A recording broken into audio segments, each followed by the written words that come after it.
Serious Survivor here, and today I want to talk about the cyber attacks that have been predominant this year.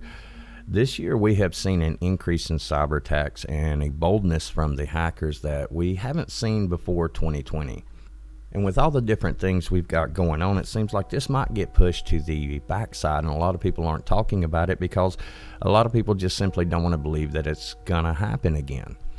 This year so far, there have been 10 major ransomware attacks, and we've heard about the Colonial pipeline, and people, especially those in the southeast and east coast, felt the impacts of this as it was only a very short-lived attack, yet we saw gas prices increase and places actually run out of gasoline very quickly, prompting and causing a lot of fights, a lot of problems, and just a prelude to how serious the situation will be when there is no ransom. BRENNTAG was also hit early May by the same hacker group DARKSIDE, and they ended up paying a $4.4 million ransom.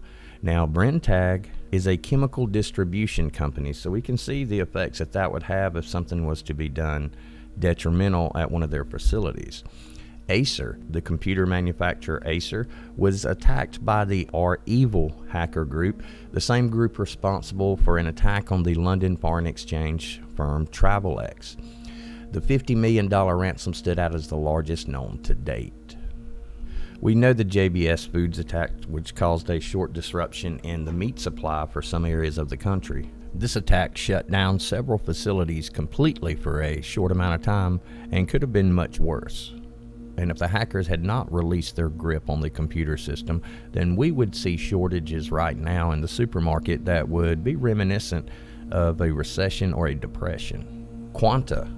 Same as the ACER attack, the REvil gang also demanded a $50 million ransom from the computer manufacturer QUANTA back in April.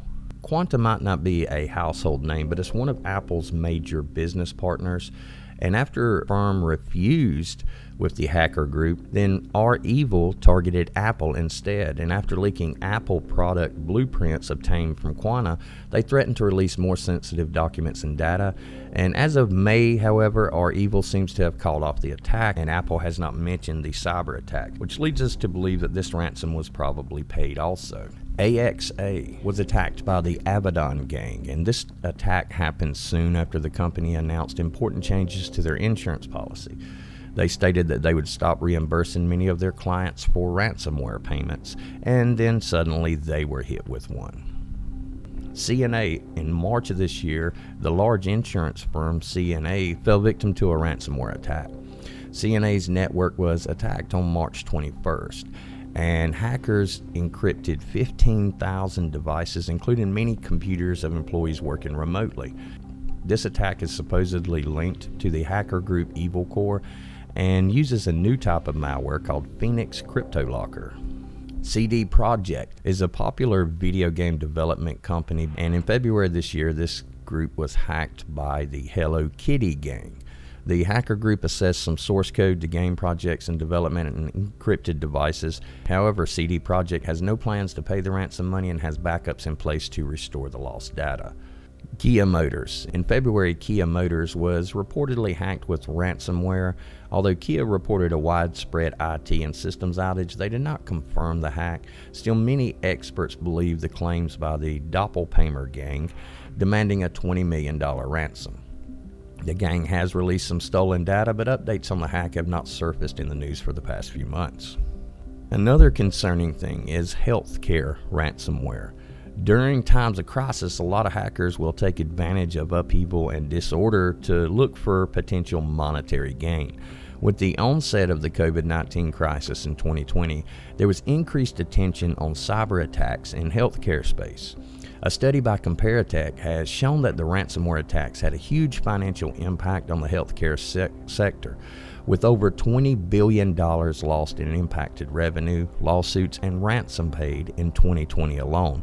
Over the course of the year, over 600 hospitals, clinics, and other healthcare organizations were impacted by 92 ransomware attacks. If this doesn't open someone's eyes who is not aware of this problem and what we face with it, I don't know what will. What we're seeing is the increased boldness of hackers because they've realized that they now have a battlefield in which they have the upper hand. When you have to follow the rules to protect your system, then the people that don't follow the rules have the advantage. And these hackers are definitely going to have the advantage. Now, I've heard a lot of different talk about this, and a lot of people talking about, well, the large companies can't afford the ransom, and yeah, they probably can. But here's the real question, and this is the question that everyone really needs to ask themselves. It's what's going to happen when these services start getting hacked and nobody's asking for a ransom. There will come a day when there will be no ransom. It will simply be shut down and to put us back at the loss of a supply chain, no electricity, no health care, no social services. This can be done with a click of a mouse, as we've seen in it, although I may be oversimplifying it there. All in all, these groups have proven that they have the ability to take down every single aspect of our nation through our computer systems, through the internet. This is something that us as individuals are definitely not going to be able to prevent, but we can prepare for. And we have to prepare for the worst case scenario, which would be a total stop of the supply chain and a grid down scenario. And this is the focus on the video series that I've been putting out.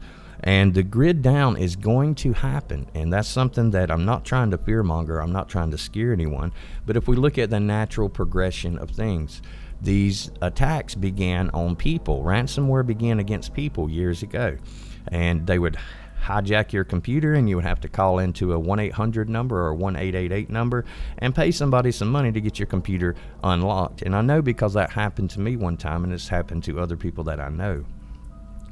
Then it's evolved. It evolved into moving into our government's area. It evolved into moving into our healthcare and our consumer business areas. And now what we're seeing is a total infection of our entire system. I believe our entire system is vulnerable due to the fact that the majority of these use cloud computing, use software as a service, SaaS, which means their software is stored in the cloud and they simply interact with it. That leaves open doors for these hackers to come in. Now, I know that there's no stopping that, and what I mean is we're not going to take a step back as a technologically advanced nation and stop using the cloud and stop using the internet. And until we do stop using the internet, then these attacks are going to continue and they're going to grow.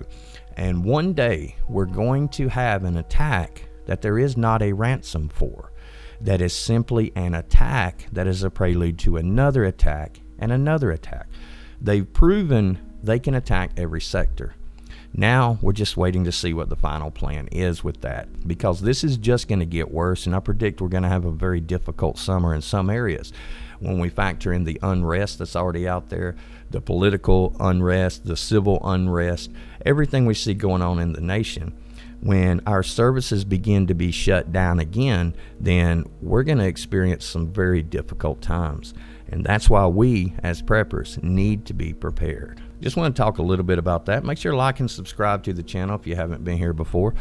But it's a pretty serious subject, and it's something we're going to talk a lot more about also. But I just wanted to put out a short video today just discussing how serious that I believe this is and how the direction that I believe it's going to take. So thanks a lot for watching. For now, Seer Survivor, out.